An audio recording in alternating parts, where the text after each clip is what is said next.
আসসালামু আলাইকুম এভরিওয়ান। অপবিত্র ভালোবাসা গল্পের শেষ পর্ব। তো চলো বেশি কথা না বলে গল্প শুরু করা যাক।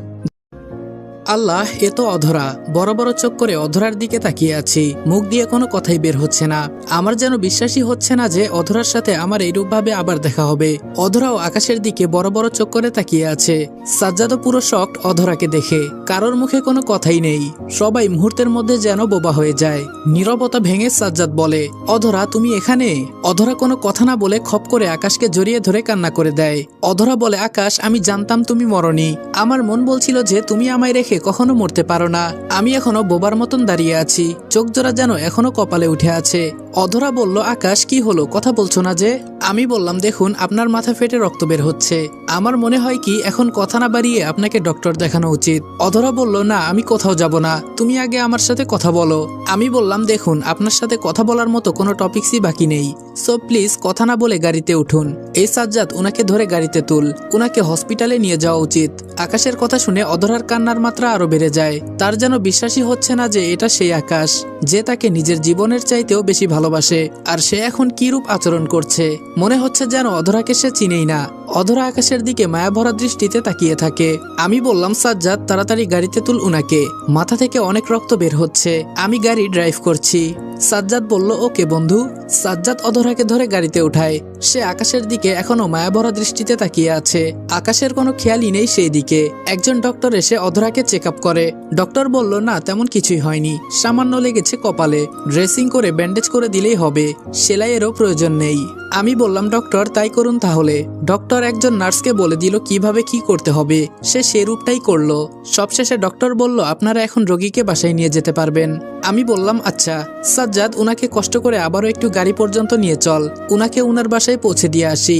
সাজ্জাদ আকাশের কথা মতন আবারও অধরাকে ধরে ধরে গাড়িতে উঠায়। আমি বললাম, ম্যাম কোথায় নামিয়ে দিব আপনাকে বলুন, আপনার বাবার বাড়িতে দিয়ে আসবো? অধরা বলল, না। আমি বললাম, তাহলে কোথায় যাবেন, ঠিকানা বলুন, আমরা আপনাকে নামিয়ে দিয়ে আসছি। অধরা বলল, আমি তোমার সাথেই যাব, তুমি যেখানেই যাবা আমিও সেখানে যাব। আর তুমি আমাকে ম্যাম বলছো কেন? আমি বললাম, দেখুন ফালতু কথা বলে আমাদের সময় নষ্ট করবেন না, কোথায় নামিয়ে দিব সেটা বলুন। আর অপরিচিত মানুষকে এটা বলেই সম্বোধন করি আমি।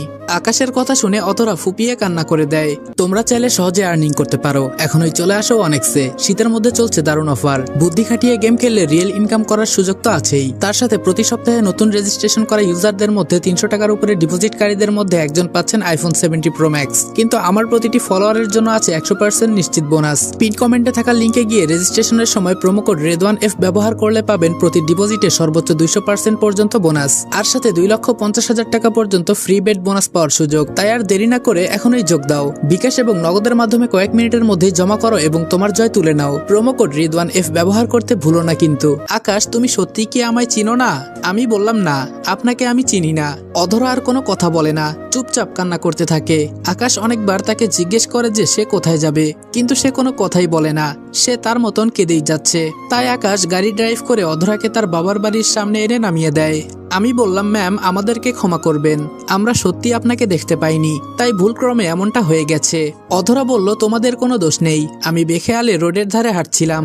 আকাশ এটা বলে গাড়িতে উঠতে যাবে, তখনই পেছন থেকে অধরা আকাশের পা ঝাপটে ধরে। আকাশ প্লিজ আমায় ছেড়ে যেও না, আমি তোমায় ছাড়া থাকতে পারবো না, প্লিজ তুমি আমাকে তোমার সাথে নিয়ে চলো, আমি খুব বড় অন্যায় করে ফেলেছি তোমার সাথে, প্লিজ তুমি আমায় ক্ষমা করে দাও।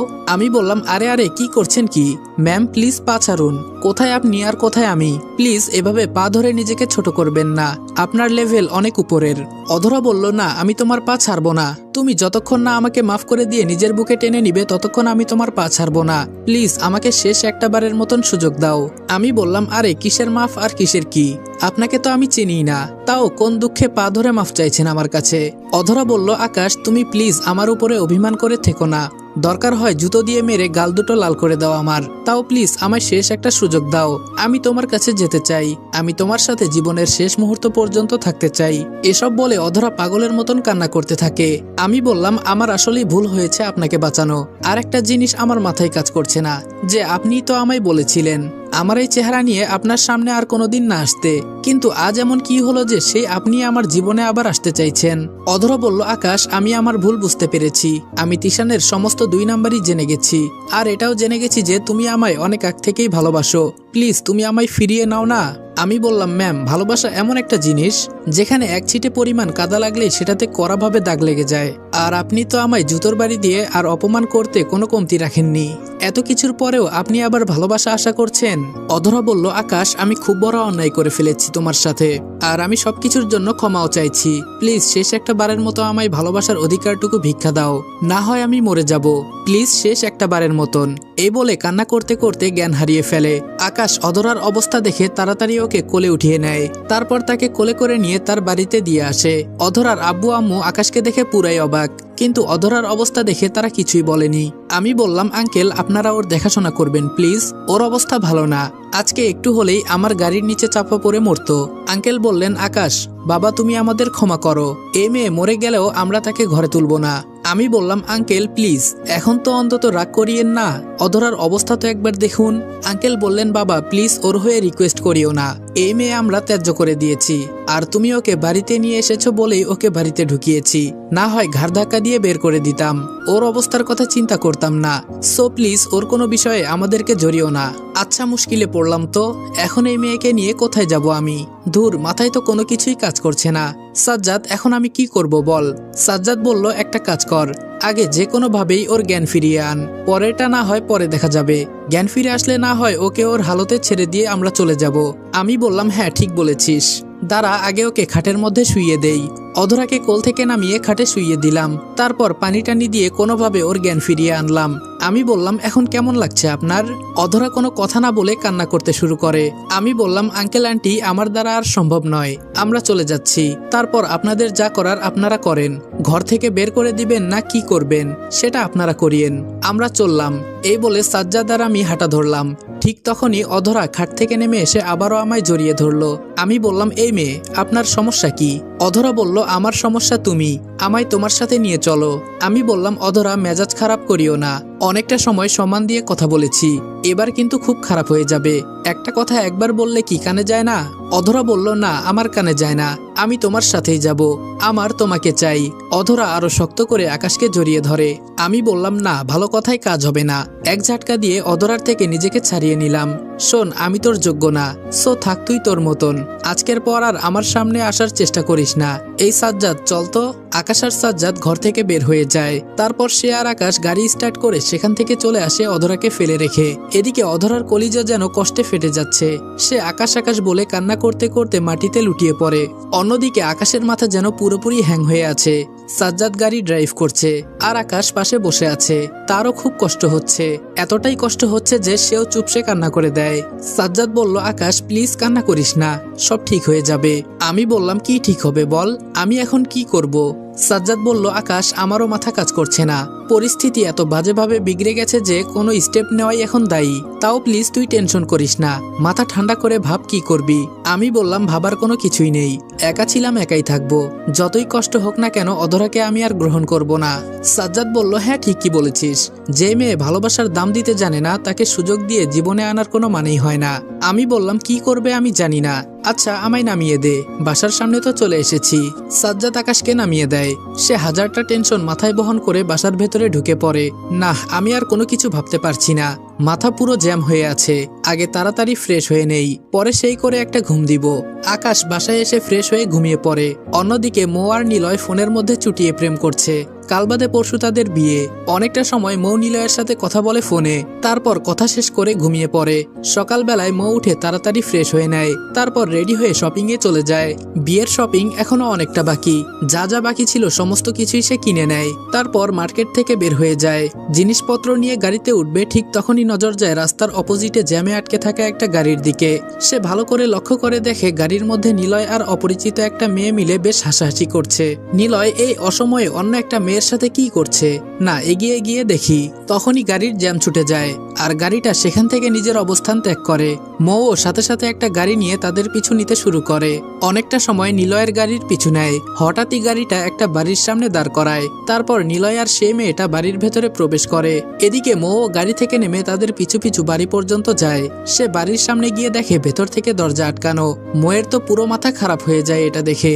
তার মানে সাজ্জাদ ঠিকই বলেছিল, নিলয়ও তিশানের মতন। কিন্তু আমি তো যেই নিলয়কে চিনি সে তো এমন না। গতকাল রাতেও তো সে আমায় কত সুন্দর সুন্দর কথা বলল, কত ভালোবাসে আমায়। কিন্তু এখন আমি নিজের চোখে কি দেখছি এসব? নিলয় একটা মেয়ের সাথে নির্জন একটা বাড়িতে। ঠিক তখনই একটা আওয়াজ আসে ঘরের ভেতর থেকে। না, আমার দেখতেই হবে যে ভেতরে কি চলছে, কিন্তু কিভাবে দেখবো আমি? দরজা তো অফ। হঠাৎই নজর পড়লো জানালার দিকে। জানালার একটা পার্ট খোলা। ধীরে ধীরে জানালার কাছে চলে গেলাম। তারপর ভেতরে তাকাতেই দেখি নিলয় আর সেই মেয়েটা যৌনতা ভাগাভাগি করতে ব্যস্ত। নিলয় আর অপরিচিত মেয়েটার এইরূপ দৃশ্য দেখে মৌ সাথে সাথে মাথায় হাত দিয়ে মাটিতে বসে পড়ে। আল্লাহ, এটা কি দেখলাম আমি? না, এটা হতে পারে না।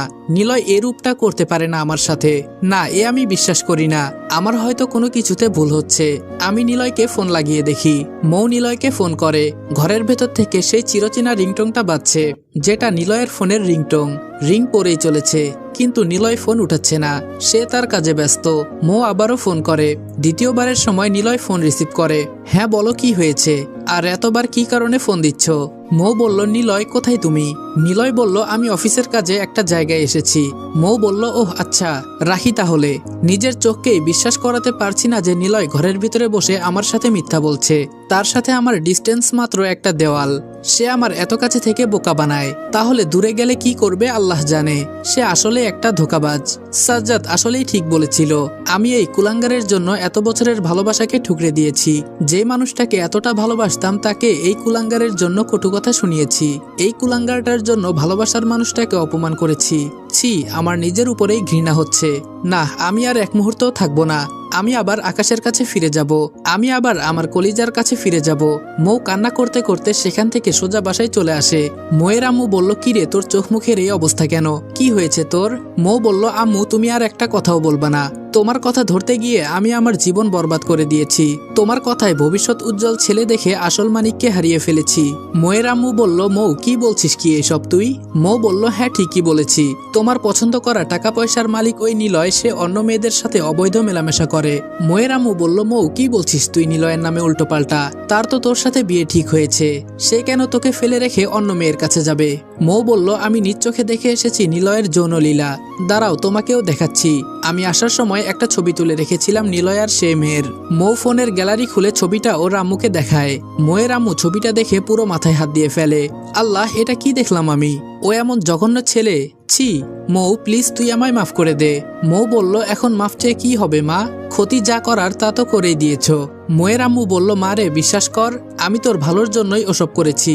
তোর ফিউচার যাতে সুন্দর হয় আমি তাই নিলয়কে তোর জন্য দেখেছি। মৌ বলল, হ্যাঁ আমার এমন ভালোই চেয়েছো যে আমার জীবন পুরো বরবাদ করে দিয়েছো। শুধু তোমার জন্য আমি আকাশকে ছেড়ে দিয়েছি, যাকে আমি গত 5 বছর ধরে পাগলের মতন ভালোবাসতাম, যার জীবনীতে গত 5 বছর আমি কোনো অনৈতিক আচরণ দেখিনি। তোমার জন্য আমি ফুলের মতন সেই পবিত্র মানুষটাকে ছেড়ে দিয়েছি। শুধু তোমার জন্যই আমি হাজারটা অপমান করেছি সেই মানুষটাকে, যার কোনো অন্যায় ছিল না। সৎ একটা মানুষকে অসৎ বলে অপমান করেছি আমি। তার যোগ্যতা নিয়ে আমি আঙ্গুল তুলেছি, যেখানে তার যোগ্যতার ধারে কাছেও আমি যেতে পারবো না। মা তুমি সবকিছু শেষ করে দিলে আমার। আমি এখন কি করে মানুষের কাছে মুখ দেখাবো? বিয়ের জন্য কত মানুষকে আমি দাওয়াত দিয়েছি। তার চেয়ে বড় কথা, সাজ্জাদের সামনে আমি কত বড় গলায় বলে এসেছি সে যেন তার অকর্মা বন্ধুটাকে নিয়ে বিয়েতে আসে। এখন সবকিছুই শেষ মা, আমি এখন কার কাছে যাব? মৌয়ের কথা শুনে তার আম্মু পুরো চুপ হয়ে যায়। মৌ বলল, এখন চুপ হয়ে আছো কেন আম্মু? এখন কথা বের হচ্ছে না মুখ দিয়ে? মৌয়ের আম্মু বলল, মৌ আমি তোর হয়ে আকাশের সাথে কথা বলবো। আমি তার কাছে হাত জোর করে ক্ষমা চাইবো, যাতে করে সে তোকে ফিরিয়ে নেয়। তাও প্লিজ তুই একটু শান্ত হ। মৌ বলল, তোমার কি মনে হয় সে আমাকে আবার গ্রহণ করে নিবে? আমাকে সে আর কোনোদিন ভালোবাসবে এতটা অপমান করার পরেও? মৌয়ের আম্মু বলল, আমি জানি না রে মা, কিন্তু আমি ক্ষমা চাইবো। মৌ বলল, সে তুমি যা করার করো, বাট আমি আকাশের কাছে যাব চিরতরে। আর একটা কথা মাথায় রেখো, আকাশ যদি আমায় ফিরিয়ে না নেয় তাহলে তুমি আর কোনোদিন তোমার মেয়ের মুখ দেখতে পাবে না। মৌয়ের আম্মু বলল, প্লিজ এমনটা করিস না মৌ। মৌ বলল, আমি চললাম, তোমার আর কোনো কথা শোনার ইচ্ছে নেই আমার। মৌ ঘর থেকে বের হয়ে যায়। অন্যদিকে আকাশের মাথা এখনো জ্যাম হয়ে আছে। সারা রাত ঘুমানোর পরেও মাথা ক্লিয়ার হয়নি। সে যেন আর নিতে পারছে না এসব প্যারা। অধরা, তোমায় এতটা ভালোবাসার পরেও জুতোর বাড়ি দিয়ে আমায় ফেলে রেখে চলে গেলে, আর আজকে সেই তোমারই আমাকে এত প্রয়োজন। আজ সে আমার মতন বেদামি মানুষটার জন্য তোমার এত কান্না, তোমার এত আকুতি মিনতি। আমি তো তোমায় সত্যিকারের ভালোবেসেছিলাম, কিন্তু তুমি আমায় করেছো অবহেলা আর অপমান। তোমার পেটে অন্যের সন্তান জেনেও তোমায় আপন মনে গ্রহণ করে নিয়েছিলাম, আর তুমি দিলে আমাকে জুতোর বাড়ি। যাক, ভালোই হয়েছে, উচিত শিক্ষা পেয়েছি আমি। এই বেহায়া মন যেন কাউকে ভালোবাসতে না পারে, সেরকম শিক্ষা দিয়ে গেছো তুমি। আজকের পর এই বেহায়া মন দিয়ে কাউকেই ভালোবাসবো না, কাউকেই আপন করব না, নিজেকে নিজেই ভালোবাসবো। না, এখন এসব নিয়ে ভেবে কোনো লাভ নেই, গিয়ে ফ্রেশ হয়ে আসি। যা হওয়ার তা হয়েই গিয়েছে। আকাশ ফ্রেশ হতে চলে যায়। এদিকে মৌ তো পুরো পাগল হয়ে গেছে আকাশের জন্য। সে ঘর থেকে বের হয়ে পড়ে। ঘর থেকে বের হয়ে সাজ্জাদকে ফোন দেয়। সাজ্জাদ বলল, হঠাৎ কি মনে করে আমায় ফোন দিলে? মৌ বলল, তুমি কই আছো সাজ্জাদ? সাজ্জাদ বলল, কেন, আমার বাসায়। মৌ বলল, প্লিজ তাড়াতাড়ি একটু দেখা করা দরকার তোমার সাথে আমার। সাজ্জাদ বলল, কেন, হঠাৎ আমাকে এত কি প্রয়োজন তোমার? মৌ বলল, আমি আকাশের কাছে ফিরে যেতে চাই সাজ্জাদ। সাজ্জাদ কিছুটা হেসে বলল, হঠাৎ এমন কি হলো যে আকাশের কাছে ফিরে যেতে চাও তুমি? মৌ বলল, নিলয়ের অপকর্ম আমি সব জেনে গেছি। আমি ওর মতন জানোয়ারের সাথে কোনোদিনই বিয়ের বন্ধনে আবদ্ধ হব না। সাজ্জাদ বলল, সে তোমার ব্যাপার, কিন্তু আকাশের কাছে ফিরে যেতে হবে কেন তোমার? সে তো ছোট লোক, তোমাকে চালানোর মতন ক্ষমতা বা যোগ্যতা তার নাই, তাও কেন ওর কাছে ফিরে যাবে? মৌ বলল, সাজ্জাদ প্লিজ এভাবে বলো না, আমি আকাশের কাছে ফিরে যেতে চাই। সাজ্জাদ বলল, মৌ একটা কথা মাথায় রেখো, সে কোনো খেলনার পুতুল না, তারও মন আছে। একে একে তোমরা সবাই এসে তার মন নিয়ে খেলা করবে, অবশেষে ছুঁড়ে ফেলে দিবে। এটা কোন ধরনের মজা? মৌ বলল, সাজ্জাদ প্লিজ তোমার কাছে হাত জোর করছি, তুমি প্লিজ ওর সন্ধান দাও আমাকে।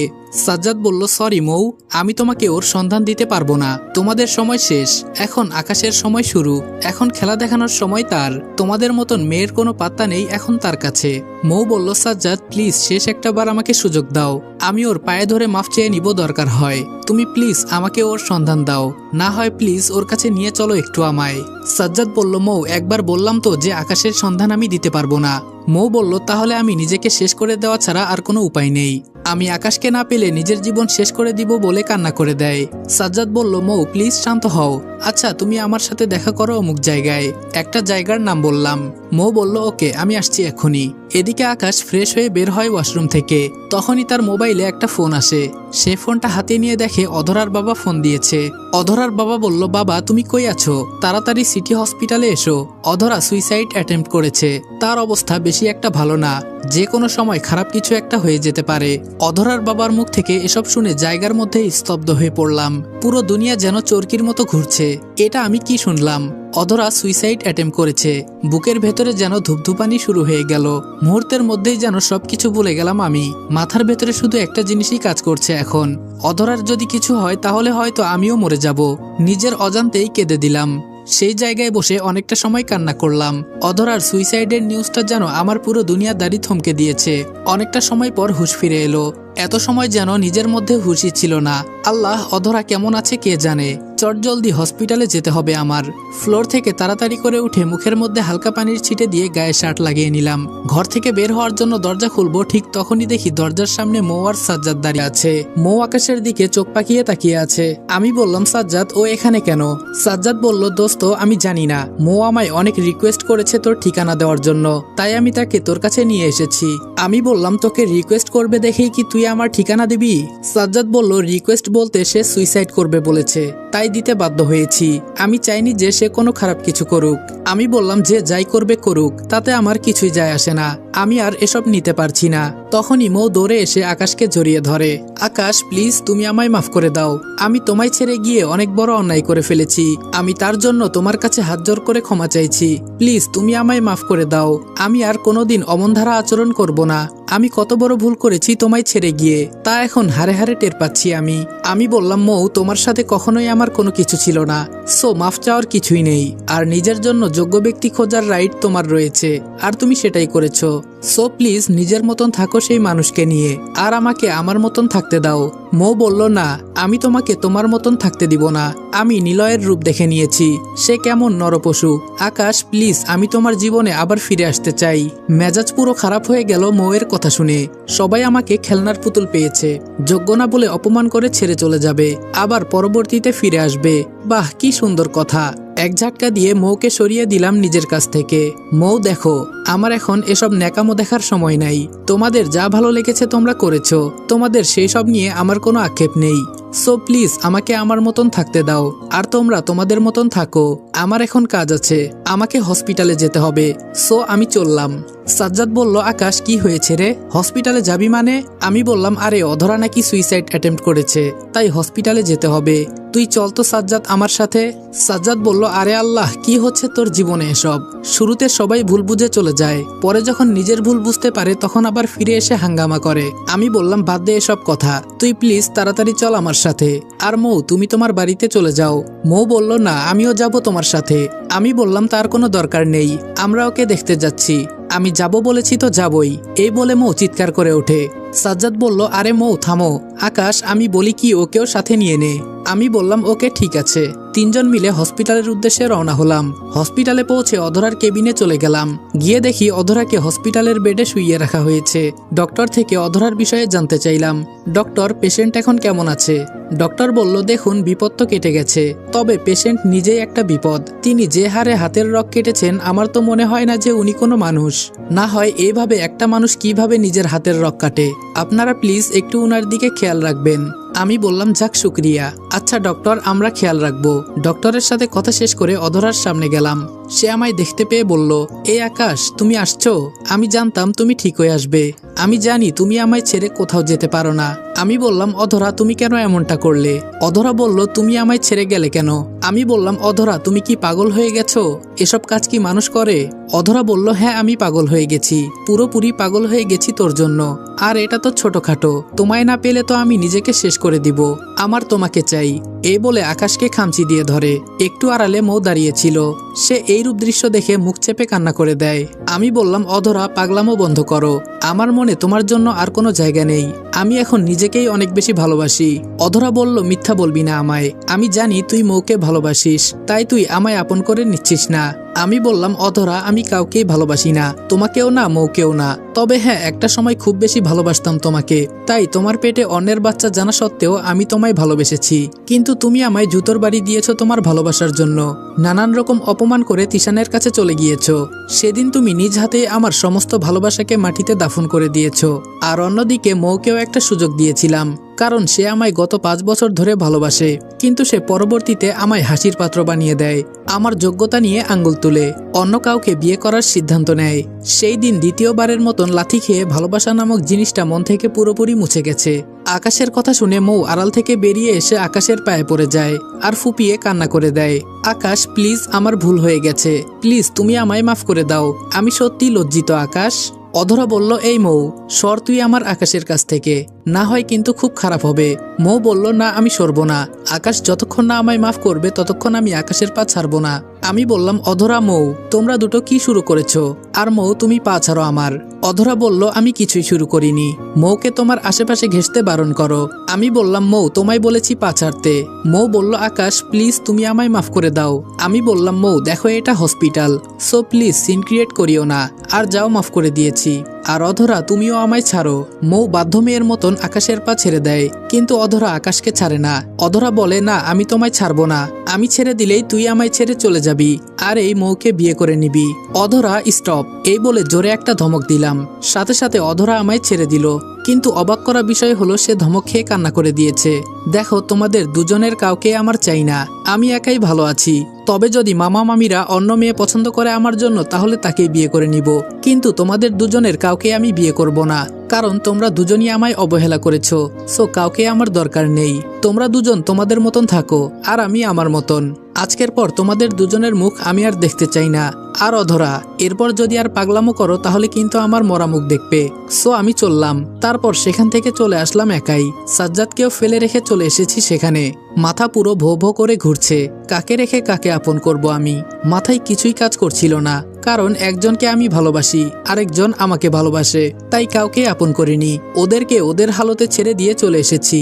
হসপিটাল থেকে বের হয়ে এসে ব্রিজের উপরে বসে আছি, চোখ জোড়া দিয়ে টুপটুপ করে পানি ঝরছে। তবে কান্না করলেও এখন আর কিছুই করার নেই। আমি অধরাকে বলেছিলাম যে সময়টা একদিন আমারও আসবে, আমার সময়টা ঠিকই এসেছে। অন্যদিকে ময়ের কথা কি বা বলবো, যোগ্য ছেলে খুঁজতে গিয়ে এখন নিজেই যোগ্যতা হারিয়ে বসে আছে। মাথা পুরো ফেটে যাচ্ছে এসব চিন্তায়। তাও নিজেকে শান্ত রাখার চেষ্টা করলাম। ব্রিজের উপরে অনেকটা সময় বসেছিলাম। না, এখন আর ভালো লাগছে না, অন্য কোথাও গিয়ে ঘুরে আসি। ব্রিজের উপর থেকে উঠে অন্য জায়গায় চলে গেলাম। এদিকে সাজ্জাদ একের পর এক ফোন করেই যাচ্ছে, কিন্তু ফোন রিসিভ করতে বিরক্ত লাগছে। আমি জানি ফোন রিসিভ করলেই হয়তো মৌ বা অধরার টপিক নিয়ে কথা বলবে, তাই ফোন অফ করে পকেটে ফেলে রেখেছি। এভাবে সারাদিন কেটে গেল। রাতের বেলায় বাসার দিকে রওনা দিলাম। অনেকটা সময় তো বাইরে থেকেছি, কিন্তু এখন বাসায় না গেলে সমস্যা হবে, কারণ কিছু কাজ বাকি পড়ে আছে।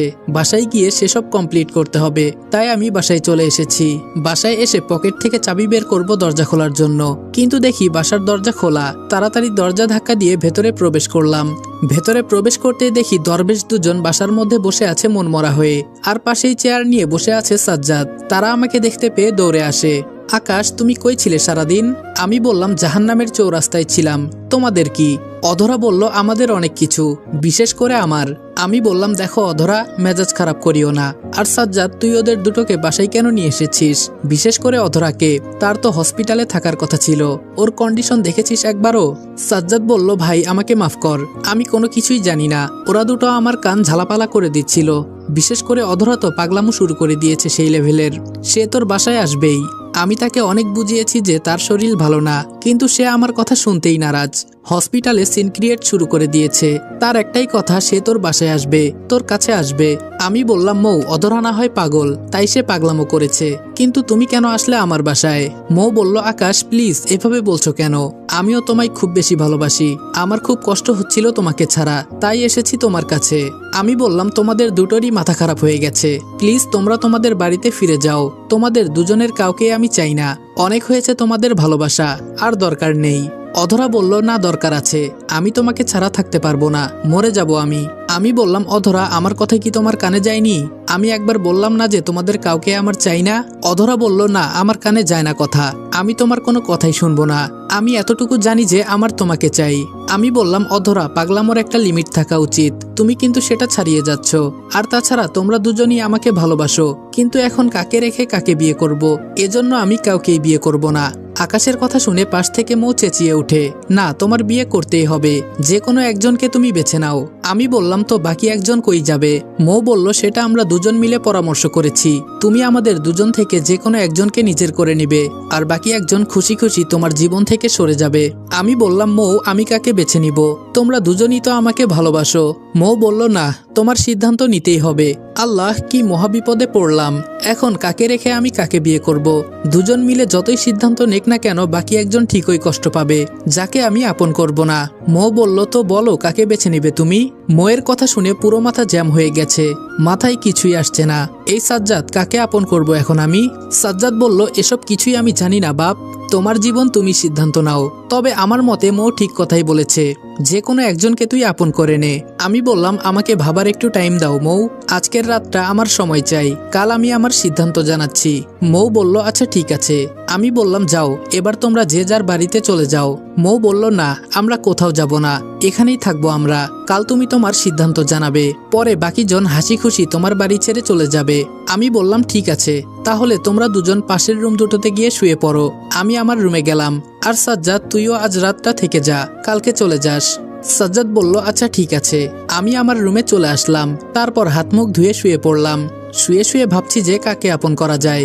দুজনই তো আমাকে ভালোবাসে, একজনকে আমিও ভালোবাসি, তবে দ্বিতীয় জন আমাকে গত 5 বছর ধরে ভালোবাসে। কাকে রেখে কাকে আপন করব আমি? আমার তো মাথায় ধরছে না। এত বড় সিদ্ধান্তের মুখোমুখি এই জীবনে প্রথমবার পড়লাম। কাকে রেখে কাকে আপন করব বুঝতে পারছি না আমি, কিন্তু একজনকে তো আপন করতেই হবে আমার। না হয় কাল সকালে দুজন মিলে আমায় চিবিয়ে খেয়ে ফেলবে। না, আমার সিদ্ধান্ত নিতেই হবে। দেমাগে আরো জোর দিলাম। তারপর অনেকটা সময় ভেবে সিদ্ধান্ত নিয়ে নিলাম, হ্যাঁ সকাল হলে দুজনকে সিদ্ধান্ত জানিয়ে দিব আমি। সকালবেলা ঘুম থেকে উঠে ফ্রেশ হয়ে নিলাম। তারপর রুম থেকে বের হব, তখনই দেখি মৌ আর অধরা বসে আছে। মনে হয় যেন সারা রাত দুজনের একজনও ঘুমায়নি। তখনই মৌ বলে উঠল, তো এবার বলো আকাশ, তুমি কাকে আপন করে নিবে? আমি বললাম আগে সাজ্জাদ আসুক, তারপর বলছি। এটা বলতে না বলতেই সাজ্জাদ রুম থেকে বের হয়ে এলো। সাজ্জাদ বলল আকাশ, কিছু ভাবলি কি তুই? আমি বললাম হ্যাঁ ভেবেছি। সাজ্জাদ বলল তো বল। আমি বললাম মৌ আর অধরা। তোমাদের জোরাজোরিতে আমি সিদ্ধান্ত নিয়েছি। সো যাকে আপন করি না কেন বাকি জনের কিন্তু কষ্ট পাওয়া চলবে না, হাসি মুখে মেনে নিতে হবে। আকাশের কথা শুনে দুজনের মুখই গোমরা হয়ে গেল। আল্লাহ না জানি আকাশ কাকে আপন করে। আমি বললাম, দেখো আমি অনেক ভেবেচিন্তে সিদ্ধান্ত নিয়েছি, আমি অধরাকে আবার সুযোগ দিব। আর মৌ, সরি, তোমায় আমি বিয়ে করতে পারবো না। আমি অধরাকেই বেছে নিব, কারণ আমি অধরাকে ভালোবাসি আর তাকে একটা শেষ সুযোগ দিতে চাই। আর তাছাড়া তোমার জীবনে কোনো না কোনো কেউ চলে আসবে, কিন্তু অধরার জীবন পুরো অন্ধকার। তার হাত যদি আমি ছেড়ে দেই তাহলে এই জীবনে আর কোনো পুরুষ তাকে গ্রহণ করবে না, কারণ এমন দাগ লেগে গেছে তার শরীরে। তাই তার জীবন রক্ষার্থে আর আমার ভালোবাসার খাতিরে তাকে একটা সুযোগ দিতে চাই। আকাশের কথা শুনে অধরা দৌড়ে এসে আকাশকে জড়িয়ে ধরে, আর মৌ চোখ মুখ কালো করে সেখানেই দাঁড়িয়ে থাকে। আমি বললাম, প্লিজ মৌ, তুমি কষ্ট পেও না। আমি দোয়া করি তোমার জীবনে ভালো কেউ আসবে। আর প্লিজ তুমি সারা জীবন আমার পাশে বন্ধুর মতো থেকো, সেটাই আমি চাই। মৌ বলল, না, আমি কষ্ট পাইনি, আমার কর্মের জন্য এমনটা হয়েছে। আমি 5 বছর ধৈর্য ধরে এসে শেষ সময় তার দ্বিমুখ দেখিয়েছি। না হয় আজ তুমি আমার হতে। যাক, আফসোস নেই আমার, কারণ তুমি ঠিকই বলেছ, অধরার সত্যি তোমাকে দরকার। না হয় মেয়েটা সমাজে মুখ দেখাতে পারবে না। খুব দোয়া রইল তোমাদের জন্য, তোমরা দুজন সুখে থাকো, আর আমি তোমাদের পাশে সারা জীবন বন্ধুর মতোই থাকবো। আমি বললাম, ধন্যবাদ মৌ। আর অধরা, তুমি দয়া করে আমাকে ছেড়ে দিয়ে সাইডে দাঁড়াও। অধরা বলল, কেন, তোমাকে ছাড়বো কেন? তুমি তো আমায় আপন করে নিয়েছো, এখন তো তোমায় জড়িয়ে ধরার অধিকার আছে আমার। আমি বললাম, অধরা, তোমায় বলেছি আমায় ছেড়ে দিয়ে সাইডে গিয়ে দাঁড়াতে। অধরা বলল, আচ্ছা ঠিক আছে। অধরা আকাশকে ছেড়ে দিয়ে পাশে গিয়ে দাঁড়ায়। আমি বললাম, অধরা, তোমাদের দুজনের কথা মতন আমি সিদ্ধান্ত নিয়ে তোমায় আপন করেছি, কিন্তু এবার একটা সিদ্ধান্ত আমি তোমার উপরে চাপিয়ে দিব। অধরা বলল, কি সিদ্ধান্ত আকাশ? আমি বললাম, অধরা, তুমি জীবদ্দশায় কোনোদিন আমার থেকে বাচ্চার আশা করতে পারবে না। যতদিন জীবিত থাকবে ততদিন এভাবেই কাটাতে হবে তোমার, কারণ তোমার শরীরে অন্য কোনো পুরুষ স্পর্শ করেছে, তাই সেই শরীর আমি আর কোনোদিনই স্পর্শ করব না। দরকার হয় 2টো বাচ্চা আমরা পালক নিব, তাও তোমার শরীর আমি কোনোদিনই স্পর্শ করব না। আর তুমিও কোনোদিন আমায় শরীরের মোহ দেখাবে না, নিজের শরীর নিয়ে দূরত্ব বজায় রাখবে। আকাশের এইরূপ কথা শুনে অধরার মন খারাপ হয়ে যায়। আকাশ, কি বলছো এসব তুমি? আমি বললাম, হ্যাঁ ঠিকই বলেছি, তোমার শরীরের কোনো প্রয়োজন নেই আমার। আমি কোনোদিন তোমার শরীর স্পর্শ করব না, কারণ তোমার প্রতি এখনো অনেক রাগ আমার, তাই এই কঠোর সিদ্ধান্ত নিয়েছি আমি। তবে হ্যাঁ, যদি কোনোদিন ভালোবাসা দিয়ে এই রাগ কমাতে পারো সেদিনই তোমাকে কাছে টানবো আমি। এবার বলো, তুমি কি রাজি? না হয় মৌকে আপন করে নিব আমি। অধরা বলল, হ্যাঁ আমি রাজি, আর ইনশাআল্লাহ তোমার সমস্ত রাগ আমি দূর করে দিব। আমি বললাম, সেটা দেখা যাবে, কিন্তু আমি কোনোদিন তোমার শরীরের দিকে ফিরেও তাকাবো না, কথাটার উপরে আমল করার চেষ্টা করব। আকাশের কথা শুনে পাশ থেকে মৌ বলে ওঠে, এই তোমরা কি খালি ঝগড়া করবে নাকি? এখনো কি তোমাদের ঝগড়ার সময় বাকি আছে? আমি বললাম, না মৌ, আমি সত্যি বলছি। মৌ বলল, হয়েছে, এবার থামো, আর চলো দুজনে কোর্টে, তোমাদের বিয়ে পড়াতে হবে। আমি বললাম, হ্যাঁ আমি রেডি হচ্ছি। অধরা, তুমিও রেডি হয়ে নাও, তারপর দুজনে মিলে কোর্টে গিয়ে বিয়ে করে নিব। একটু পর দুজনে রেডি হয়ে নিলাম, তারপর সাজ্জাদ তার মৌকে সাথে নিয়ে কোর্টে গিয়ে অধরাকে আবারও বিয়ে করলাম। এখন সাময়িকভাবে বিয়ে করেছি, পরে বড় করে অনুষ্ঠান করব। বিয়ে শেষ করে বাসায় এসে পড়েছি। সাজ্জাদ তার বাসায় চলে গিয়েছে, আর মৌ তার বাসায়। তবে মৌ যাওয়ার আগে ফরমালভাবে বাসরঘর সাজিয়ে দিয়ে গেছে, যদিও বাসর হবে না, তবুও সে বন্ধুত্বের দায়িত্ব পালন করে গেছে। বাসর ঘরে অধরা আর আমি শুয়ে আছি। আজকে যে আমাদের বাসর সেটা মনেই হচ্ছে না, দুজন দুজনের মতন শুয়ে আছি। হঠাৎই অধরা আমায় জড়িয়ে ধরে চুমু খেতে শুরু করলো। অধরা, কি করছো কি? এটা কিন্তু কথা ছিল না। অধরা বলল, কথা না হয় ছিল না, কিন্তু আমি তো তোমায় চুমু খাবো। আর দেখো, তোমার কথার অমান্য আমি করছি না, তোমার কাছে কখনোই আমি বাচ্চা চাইবো না, না সেইরূপ কোনো আচরণ আমি তোমার সাথে করব। তোমার যখন ইচ্ছে হবে তখনই সব হবে, কিন্তু এখন তো একটু একটু আদর করাই যায়, জামাই বলে কথা। আর চুমু কপালেই খেয়েছি, অন্য কোথাও খাইনি, ভালোবেসে কপালে 2-1টা চুমু খাওয়াই যায়। আমি বললাম, বাপরে বাপ, তুমি আসলেই লঙ্কা মরিচ। তুমি প্রথম দিনই যেই শুরু করেছো, আমার তো এখন নিজের উপরেই ডাউট হচ্ছে যে আমি আমার কথার উপরে অটুট থাকতে পারবো কিনা। তবে আমার অটুট থাকতেই হবে আমার কথার উপর, সেটা যে করেই হোক। অধরা বলল, তাহলে শুনে রাখো, আমিও দেখব তুমি কতদিন আমার থেকে দূরে থাকো, আমিও সব রকম চেষ্টা চালিয়ে যাব, কিন্তু তোমার শর্তের মধ্যে থেকে নামাজ পড়ে খোদার কাছে আমি পরিপূর্ণরূপে চাইবো তোমায়। ইনশাআল্লাহ আজ না হয় কাল তুমি পরিপূর্ণ আমারই হবে, আমি সেই দিনটার অপেক্ষায় থাকবো।